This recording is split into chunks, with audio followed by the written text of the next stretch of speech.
नमस्कार, मैं Dhananjay Kumar the public India में आपका स्वागत है। कल लगातार चर्चा चलती रही देश में कि ट्रंप क्या करेंगे और ट्रंप के साथ मोदी जी का जो रिश्ता था, क्या वो रिश्ता अभी कायम है? और उस बात को लेकर के जो सबसे महत्वपूर्ण बात रही कि मोदी जी को न्योता नहीं दिया गया। उधर चीन जो है, चीन को न्योता मिला था, जिनपिंग साहब को बुलाया गया था लेकिन वो गए नहीं। उसके अलावा कई राष्ट्राध्यक्षों को बुलाया गया था जो गए वहां पे, लेकिन मोदी जी को न्योता नहीं मिला। ये भी खबर आई कि जयशंकर जी को जो है वो जहाँ बैठे हुए थे उससे हटा करके पीछे किया गया कि पीछे बैठे। शुरुआत में खबर आई कि वो भी दिखाई नहीं पड़ रहा। लेकिन ये सारे मैटर तो ठीक है, बुलाया गया नहीं बुलाया गया, इससे ये बिल्कुल पता चलता है कि आपकी कितनी अहमियत है। तब ये अहमियत पता चलती है जब आप खुद दावा करते हो कि हम बेहद क्लोज हैं। मोदी जी इस मामले में बेहद लगातार हमेशा ये कहा कि तो दुनिया में डंका बज रहा है, लेकिन जिस तरह से ट्रंप ने बुलावा नहीं दिया, उससे ये जो डंका बज रहा वाला जो उनका स्वर है वो मध्यम दिखाई पड़ रहा है। और ऐसा लग रहा है कि मोदी जी को एहसास हो गया है कि एक बड़ी लड़ाई लड़नी पड़ेगी। और बड़ी लड़ाई वो क्या है? बड़ी लड़ाई है वो, एक तो अडानी जी जो है वो संकट में है। अमेरिका वो जा नहीं सकते क्योंकि उनके खिलाफ मुकदमा चल रहा है। मोदी जी का सारा कुछ जुड़ा हुआ है अडानी जी से। ये बात तो प्रमाणित हो चुकी है कि कई देशों की यात्रा मोदी जी ने इसलिए की ताकि अडानी को काम मिल सके। और भारत में भी जिस तरह से सड़क का मामला हो, पोर्ट का मामला हो, एयरपोर्ट का मामला हो, हर जगह अडानी जी को जो है सबसे आगे रखा जाता है और अडानी जी के लिए जैसे लगता है कि पूरी व्यवस्था की जाती है। और जिस तरह से पूरा का पूरा एक कब्जा सा हो गया है कि विपक्ष की भूमिका गौन, लोकतंत्र किनारे, और ये बहुमतवाद के नाम पर या कॉर्पोरेटाइजेशन के नाम पे कारपोरेट को जिस तरह से छूट दी गई, उसमें ये लगता है कि एलन मस्क साहब अमेरिका में जैसे नृत्य कर रहे हैं और खुश हैं कि जो है अब उनको अलग से एक मंत्रालय जैसा दे दिया गया है। और एक ये भी आई बात कि कोई 250 मिलियन डॉलर कारपोरेट कंपनियों ने जो ट्रंप जी का शपथ ग्रहण समारोह था उसके लिए इकट्ठा किया। हालांकि माना जाता है कि अमेरिका जैसे देश में कारपोरेट का इस तरह का रवैया या कारपोरेट जिस तरह से सामने आए हैं वो कोई बड़ी बात नहीं है। लेकिन हमारे देश के लिए चिंता का विषय होता है कि कारपोरेट से अगर सरकार संचालित हो तो फिर देश के नागरिकों का क्या होगा। और जब से नरेंद्र मोदी देश की सत्ता में आए हैं तब से बात भले तीसरी अर्थव्यवस्था, पांचवी अर्थव्यवस्था की जा रही है, लेकिन एक जो सीधा सीधा देखने में आ रहा है कि अमीरी और गरीबी के बीच बीच जो फर्क है वो बढ़ा है। गरीब ज्यादा गरीब हुए हैं और जो अमीर हैं उनकी अमीरी बढ़ी है। और ये जो खाई है देश के लिए नुकसानदेह है। और अब वो पुराना समय भी नहीं है कि आपके देश में क्या हो रहा है ये खबर दुनिया के दूसरे देशों में पहुंचते पहुंचते वक्त लग जाया करता था। अभी आपके देश में जो चल रहा है वो मिनटों में दूसरी जगह चली जाती है खबर। डोनाल्ड ट्रंप के शपथ ग्रहण समारोह को लीजिए तो लाइव देखा दुनिया के लोगों ने। रात में कई लोग चर्चा भी करते रहे, तो पब्लिक इंडिया पे भी चर्चा रही। 10 बजे से लेकर के 12 बजे तक चर्चा चलती रही परसों।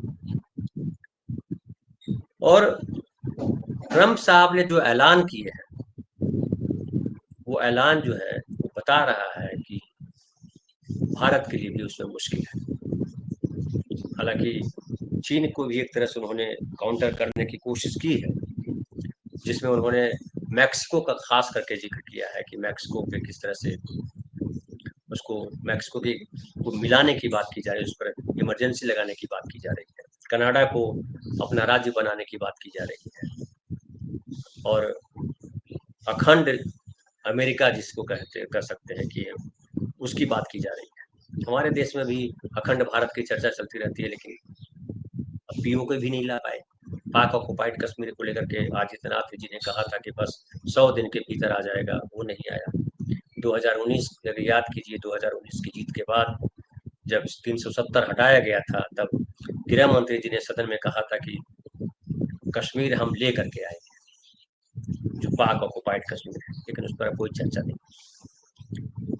चर्चा अगर है तो वही हिंदू मुसलमान पे चर्चा है। अमेरिका देखिए सबसे शक्तिशाली देश माना जाता है, और उसको अब चिंता हो रही है कि ये जो चीन है, जो सारा मैन्युफैक्चरिंग का हब चीन बना हुआ है, सब कुछ वहाँ निर्माण उसका होता है, और उससे फिर जो है दूसरे देशों में सामान जाता है। और मैक्सिको की मैं बात कर रहा था कि मैक्सिको में बहुत भारी इन्वेस्टमेंट किया हुआ है चीन, और ये अमेरिका के लिए चिंता का विषय है। दूसरी तरफ अमेरिका की चिंता ये भी है कि हर जगह युद्ध में अपने आप को झोंक देना उसको भारी पड़ रहा है, क्योंकि सबके साथ दुश्मनी करके आप रह नहीं सकते। और अमेरिका को ये पता है कि वो रसिया से या और दूसरे देशों से निपटने में रह गया। इस बीच जो है चीन चुपके चुपके आर्थिक दुनिया का सबसे बड़ा राजा बन बैठा। मैन्युफैक्चरिंग में मतलब सब कुछ उसके कंट्रोल में है। पूरी दुनिया में जाइए तो चीनी प्रोडक्ट जो है वो बाजार में छाया हुआ है। ये अमेरिका की चिंता है। भारत इसमें कहाँ है? अब लोग कह रहे हैं कि भारत जो है वो यहाँ आता है कि चीन को अगर काउंटर करना होगा अमेरिका को, तो भारत के साथ वो दोस्ती उसको करनी पड़ेगी। ये भी कहा जा रहा है कि भारत बहुत बड़ा उपभोक्ता देश है, बहुत बड़ी आबादी है, 144 करोड़ आबादी है। चीन से बराबरी हमने कर ली है, कुछ समय में चीन से ज़्यादा बड़ी आबादी हो जाएगी, और हम जो है सस्ता श्रम दे पाएंगे। लेकिन जो जब तक आप मैन्युफैक्चर हब नहीं बनाते हैं, तब तक कहाँ ले जाएगा श्रम? जो है अकुशल श्रम कहाँ ले जाएंगे? आपको ट्रेनिंग क्या है? स्किल इंडिया के लिए नरेंद्र मोदी जी ने बात की कि स्किल इंडिया हम शुरू कर रहे हैं, 10 साल पहले शुरू किया था। स्किल इंडिया की क्या हालत है? जो कॉरपोरेट कंपनियां हैं, मल्टीनेशनल कंपनियां हैं, उसका सर्वे बताता है कि देश के जो है 67% जो यूथ है, उनके नॉलेज बेहद कमजोर है, वो योग्य नहीं है। देश में नौकरियों का क्या हाल है वो सबको पता है, महंगाई किस तरह से बढ़ी है, बेरोजगारी किस तरह से बढ़ी है। और जब आप 85 करोड़ लोगों को 5 किलो राशन देते हो तो आपकी हैसियत क्या बनेगी दुनिया में, इससे समझ सकते हैं। आपको इससे वोट तो मिल सकता है। देखिए अगर आप थोड़ी सी तुलना में करूं कि ये जो है नरसिंह राव के समय जो वित्त मंत्री थे मनमोहन सिंह, उन्होंने ग्लोबलाइजेशन के दौरान देश की अर्थव्यवस्था को बड़ा बनाने के लिए कई सारी चीजें की थी, और उसमें महत्वपूर्ण था कि फॉरेन इन्वेस्टमेंट हिंदुस्तान आए और यहाँ रोजगार के अवसर डेवलप हो। और उस समय कहा गया कि यहाँ पे जो है डेवलपमेंट इसलिए नहीं है कि इंफ्रास्ट्रक्चर हमारे पास बहुत कमजोर है, हमारे पास उसमें बिजली नहीं है, हमारे पास सड़कें नहीं है, यातायात के साधन नहीं, और उसको डेवलप करना पड़ेगा। वो आज तक डेवलप ही हो रहा है। आज भी देखिए सबसे ज्यादा काम अगर किसी चीज पे हो रहा है तो सड़कों पर हो रहा है, लेकिन सड़क और बिजली दोनों प्राइवेट हाथों में दिया जा रहा है, वो सब अडानी और जो दूसरे लोग हैं वो सब संचालित कर रहे हैं। और अगर आप उत्तर प्रदेश, बिहार या जो भी प्रदेश है जहाँ बिजली मिल रही है, अगर बिजली का क्या रेट है इसको अगर आप देखेंगे तो जो है पसीना आ जाता है। इतना बिजली बिल इतना बड़ा हो गया है, बिजली का रेट इतना ज़्यादा हो गया है कि वो मुश्किल है लोगों के लिए, आम लोगों के लिए। उसके अलावा अमेरिका खुद इस संकट में है कि कैसे जो है वो अपने जो एक अमेरिकावाद है उसको कैसे स्थायी रख पाए। क्योंकि ब्रिक्स देशों ने जो मीटिंग की, और ब्रिक्स देशों ने मीटिंग करने के बाद, ब्रिक्स में 10 देश है, उसमें चीन भी है, ब्राजील भी है, भारत भी है, रसिया भी है, ये तमाम, इंडोनेशिया, ये सब तमाम देश है, सऊदी अरब भी है। और उसमें ये हुआ था कि बात चली थी कि अपनी मुद्रा लेकर के आएंगे, जैसे यूरो है वैसे ही मुद्रा आएगी इन सब ब्रिक्स के देशों को मिला करके। इससे अमेरिका के कान खड़े हुए, खासकर ट्रंप के कान खड़े हुए। ट्रंप ने कहा कि अगर ब्रिक्स के देश अगर ये चाह रहे हैं कि वो अमेरिका के डॉलर को कमजोर करेंगे तो ये होने नहीं देंगे। और उन्होंने कहा कि ब्रिक्स के देशों पर 100% जो है रेटिंग देनी पड़ेगी, टैरिफ जो है वो 100% देना पड़ेगा। 100% टैरिफ का मतलब होता है कि जितने का सामान है उतना आपको टैक्स देना पड़ेगा। तो जाहिर है वो सामान महंगे हो जाएंगे और फिर उस देश में, अमेरिका में आप बेच नहीं पाएंगे। और भारत का हित यहाँ है कि भारत का निर्यात सबसे ज्यादा अमेरिका के साथ है, तो अगर 100% अगर टैरिफ अमेरिका चार्ज करता है तो भारत से जाने वाले सामान की कीमत बढ़ जाएगी। और फिर जो है वहाँ बिकना मुश्किल हो जाएगा। तो जाहिर है निर्यात हमारा कम होगा और बजट घाटा बढ़ेगा और हमारी आर्थिक परेशानी बढ़ेगी। अब फिर बात आ रही है कि एलन मस्क जो है, जो ट्रंप के सबसे नजदीकी है, एलन मस्क चाहते हैं भारत में एंट्री चाहते हैं, खास करके टेलीकम्युनिकेशन में चाहते हैं वो एंट्री। फिर जो है जो रक्षा सौदे होते हैं, जो कहा जाता है कि अमेरिका का बड़ा हिस्सा जो है वो, जो उसका जो है आर्म्स की जो खरीदारी होती है, जो खरीद बिक्री है, उसमें बड़ा हिस्सा है और भारत एक बड़ा खरीदार देश है। भारत जो है जर्मनी से भी खरीदता है, भारत जो है रशिया से भी खरीदता है, भारत जो है अमेरिका से भी हथियार खरीदता है। लेकिन हथियारों की खरीद कर करके हम क्या करेंगे? एक तो हम कर्ज में डूबे हुए हैं, लगातार डूबते जा रहे हैं, और ये जो एक जो हमारे पास था कि हम बड़ा उपभोक्ता देश है, उस पे भी काला टीका लग उस पे काला टीका कहिए, वो एक तरह से दाग लग गया कि काला टीका तो बढ़िया होता है, उस पे एक दाग लग गया कि इस देश के आधी से ज़्यादा आबादी तो भुखमरी का शिकार है। हंगर इंडेक्स हो या गरीबी हो या खुशहाली हो, तमाम इंडेक्स में हम लगातार नीचे जा रहे हैं। तो आपकी जब परचेजिंग पावर कम है, तो भले आपके पास जो है बहुत आबादी है, लेकिन उपभोक्ता वो पैसे खर्च करने वाले लोग तो चाहिए। आधी से ज्यादा आबादी को तो आप 5 किलो अनाज दे रहे हो, तो खरीदारी कौन करेगा? उसमें इतना भारी कुछ भी खरीदना है तो जीएसटी भरना पड़ता है। तो गरीबी और अमीरी की जो खाई बढ़ी है, उसका भी असर पड़ा है हमारे देश की छवि पर। फिर ज्यादातर जो इस देश में जो अमीर लोग हैं, वो पसंद करते हैं विदेशों में बस जाना। वो लगातार डेटा आ रहा है, इस साल भी है कि 2 लाख से ज्यादा लोग देश की नागरिकता छोड़ रहे हैं। तो इन सब की वजह से हमारे देश की छवि खराब हुई है। मनमोहन सिंह ने किया था वो, जो ये जो 2.5 किलो अनाज वाला है, उसकी जगह क्या उन्होंने किया था? उन्होंने किया था कि मनरेगा शुरुआत की थी, कि मनरेगा करेंगे और लोगों को रोजगार देंगे। तो इससे जो बेरोजगारी का जो दर है वो कम हो जाती है। अभी 83% लोग इस देश के बेरोजगार हैं, नौकरी तलाश कर रहे हैं। तो मनरेगा जो है एक बड़ा माध्यम था। वो 5 किलो अनाज नहीं दे रहे थे, हालांकि कम कीमत में अनाज मिलते थे, उसका ढिंढोरा नहीं पीटा जाता था। मनरेगा का ढिंढोरा जरूर पीटा जाता था कि हम अपने लोगों को रोजगार दे रहे हैं, इतना रोजगार हमारे पास है। लेकिन उसको नरेंद्र मोदी जी ने किनारे कर दिया। और जो मनरेगा क्या था, एक स्वाभिमान के साथ जीने का साधन सरकार ने मुहैया कराया था नागरिकों को। मोदी जी ने क्या किया? उसको कहा स्मारक बना देते हैं, और लगातार मनरेगा के पैसे कम किए और 5 किलो अनाज पे ज्यादा खर्च किया।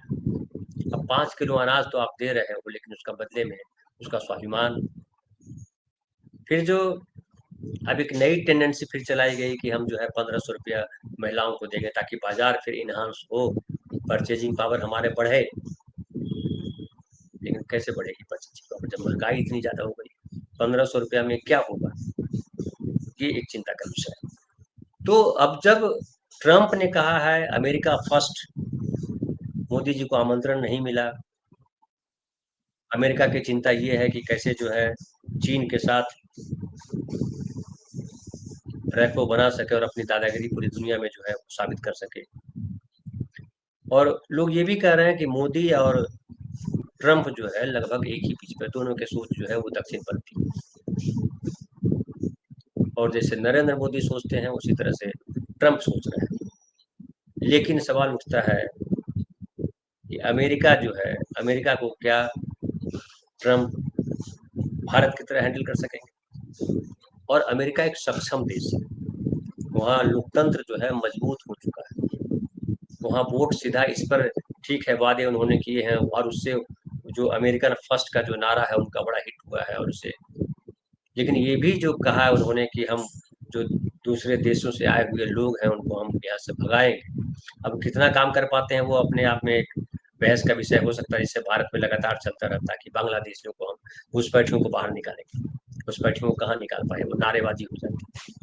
लेकिन भारत को इन सब चीज़ों से फर्क पड़ता है, और फर्क इसलिए पड़ता है कि भारत के नागरिक जो है वो लगातार जो है वो चाहते हैं कि वो अमेरिका में उनको रोजगार मिले, दूसरे देशों में रोजगार मिले, चूंकि भारत में उस तरह से रोजगार है नहीं। और रोजगार है तो वो एक जो एटमोसफियर होता है, विदेश में जो काम कर रहे हैं लोग अक्सर कहते हैं कि वहाँ पे काम का दबाव नहीं होता है, आप मुस्कुरा करके काम करते हो, काम करने के बाद थकान नहीं होती है। भारत में काम करने के बाद थकान हो जाती है, उसकी कई वजह हैं। उसकी बड़ी वजह ये तो ये है कि काम का दबाव बहुत ज़्यादा है, बॉस जो है वो अलग तरीके से प्रभावित करते हैं। और यहाँ काम ज़्यादा, पैसा कम, अधिकारों का को हनन, ये सब सामान्य बात है। अपने बॉस अपने माथ हाथ को दबाए, गलियाए, तमाम चीज़ें करें। लेकिन वो अमेरिका में संभव नहीं है, क्योंकि वहाँ पे नागरिक कानून बहुत सख्त है। और कोर्ट, जिस तरह से आप देख लीजिए कि अडानी वाले प्रसंग पे कोई सुनवाई नहीं हो रही। खुद ट्रंप को जब सजा देनी थी तो कोर्ट ने सजा सुना दी। ये भले कहा कि आप जो राष्ट्रपति हैं तो हम इसको आगे नहीं बढ़ा सकेंगे, सजा में तब्दील नहीं कर पाएंगे, लेकिन सजा तो सुना दी। अडानी को लेकर के कहा जा रहा है कि अडानी का फंसना तय है।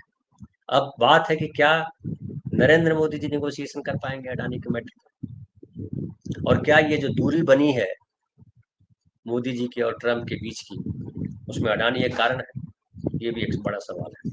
अब आने वाले समय में पता चलेगा, जैसे जैसे 100 दिन का उनका भी आइडिया है, 100 दिन का, कि 100 दिन में हम ये करने वाले हैं। शुरुआत में तो 100 से ज़्यादा आदेशों पे जो है उन्होंने साइन किया है, उसमें ये भी है कि WHO से किस तरह से जो है खुद को अलग कर लिया है अमेरिका, वर्ल्ड हेल्थ ऑर्गेनाइजेशन से। तो ट्रंप ने जो कहा है और ट्रंप किस तरह से अभी चलते हैं, कथनी और करनी में कितना अंतर है, ये आने वाले समय में बताएगा कि दुनिया किस दिशा में, किस गति से चलेगी। लेकिन भारत के लिए चिंता का सबब ये है कि भारत जो लगातार अमेरिका की तरफ देखता है, उसकी क्या हालत होगी, मोदी जी कैसे उसको डील कर पाएंगे, ये चिंता का विषय है। फिलहाल इतना ही। बहुत बहुत धन्यवाद। कल फिर मिलते हैं किसी नए विषय के साथ।